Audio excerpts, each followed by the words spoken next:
अस्सलामु अलैकुम वरहमतुल्लाह। एक आदमी जंगल व बयाबां में पैदल सफ़र कर रहा था। सऊबत सफ़र की वजह से वो थक गया। थोड़ी देर आराम करने के लिए वो एक सायादार दरख्त के नीचे लेट गया। थकावट की वजह से उस पर नींद का गलबा हो गया। दूर से एक अक्लमंद घुड़सवार आ रहा था। कुछ फासले पर उस घुड़सवार की नज़र उस सोए हुए आदमी पर पड़ी, जिसके चेहरे पर एक स्याह सांप बैठा हुआ था। सोए हुए आदमी को उस सांप से बचाने की खातिर वो घोड़े से नीचे उतरने ही वाला था कि वो स्याह सांप उस सोए हुए आदमी के मुंह में दाखिल होकर उसके पेट में चला गया। घोड़े सवार ने जब ये माजरा देखा तो उसने सोचा कि सांप को उसके पेट से किस तरह निकालना चाहिए। फौरन उसे एक तरकीब सूझी। उसने सोए हुए नादान गाफिल आदमी को ज़ोर ज़ोर से 2-4 घूंसे मारे। वो बिलबिला कर उठा और घबरा कर भागा। घोड़े सवार ने भी उसके पीछे पीछे भागना शुरू कर दिया। रास्ते में एक सेब के दरख्त के नीचे कुछ कच्चे पक्के सेब गिरे हुए थे। घुड़सवार ने उसे कहा, ये सेब उठाकर खाने शुरू कर दो, वरना मैं मार मार कर तुम्हारा कचूमर निकाल दूंगा। मरता क्या न करता, उसने वो कच्चे पक्के सेब खाने शुरू कर दिए। जब वो सेब खा खा कर थक गया और उसके मैदे में गुंजाइश ना रही तो उसका जी मतलाने लगा। फिर उस घोड़े सवार ने कहा, मेरे आगे आगे भागो, अगर कहीं दम लिया तो मैं तुम्हें जान से मार डालूंगा। वो मुसाफिर फिर दौड़ने लगा। जब दौड़ते दौड़ते थक कर सुस्ताने लगा, घोड़े सवार ने फिर उसे एक ज़ोरदार घूंसा रसीद किया। वो बेचारा हाथ जोड़कर कहने लगा, मैंने तुम्हारा क्या बिगाड़ा है? आप मुझे किस जुर्म के एवज सजा दे रहे हैं? अगर तुम्हें मुझसे कोई पैदाइशी दुश्मनी है तो मेरा सर काट दो। कम अज़ कम इस तरह मुझे तड़पा तड़पा कर तो ना मारो। कैसी वो मनहूस घड़ी थी जब तेरी नज़र मुझ गरीब पर पड़ी थी।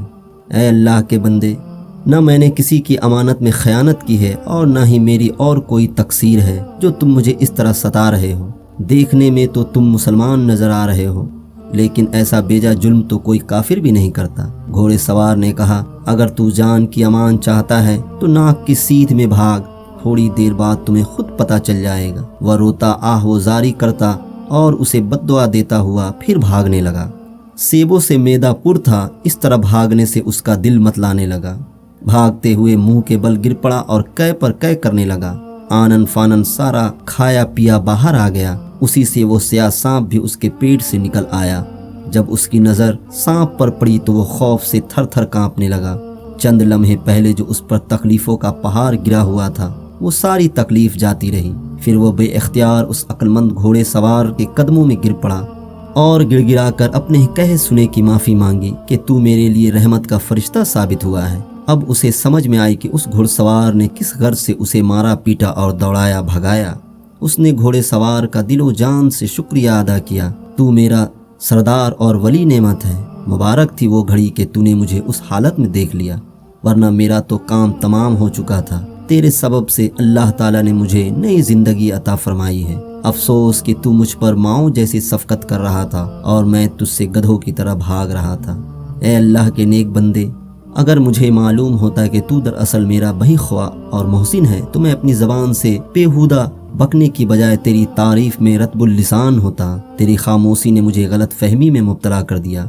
अगर नेक बख्त तू मुझे हकीकत हाल से आगाह करता तो मैं अपने मोहसिन को ऐसे बुरे अल्फाज से याद ना करता। घुड़सवार ने कहा, अगर मैं इस बात की तरफ ज़रा इशारा भी कर देता कि तेरे पेट में सांप चला गया है तो उसी वक्त दहशत से तेरा पित्ता फट जाता और तू अपनी जान से हाथ धो बैठता। उस वक्त ना तुझे कच्चे पक्के सेब खाने की हिम्मत पड़ती और ना ही कै का तरीका सूझता।